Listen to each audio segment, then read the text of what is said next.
İndi hal-hazırda sosial şəbəkələrdə görürük, xüsusilə o xırçıldılma səsi var ki, qılınc sındırma, indi el arasında qılınc deyirlər. Bu bizim qulağımıza xoş gəlir, insanlarda bir müəyyən bir neçə dəqiqəlik də olsa dinclik ya da rahatlıq tapırlar. Amma bəzi mütəxəssislər də deyirlər ki, bu təhlükəlidir. Yəni, peşəkar olmayan doktorlara, həkimlərə özünüzü etibar etməyin. Əslində o manual terapiyanın manipulyasiyası adlanır.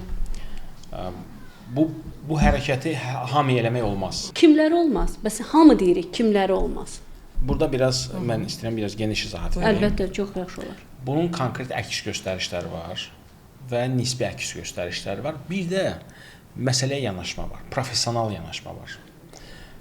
Deyəlim ki, sizin boynunuz ağrıyır, siz mənim yanıma gəldiniz, mən sizin boynunuzu manipulyasiya elədim, həmin o xırt-xırt səsini aldıq, rahatlandım, getdim. Bir həftə sonra, 3 gün sonra eyni proses başlayacaq geri, sizin o müvəqqəti əldə elədiyiniz o rahatlıq itib gedəcək. Dinclik bəli. Niyə? Çünki bizim sümükləri bir-birindən uzaq məsafədə saxlayan yumşaq, hərəkətli strukturlarımız var. Bunlar əzələlərdir, fascialardır və s.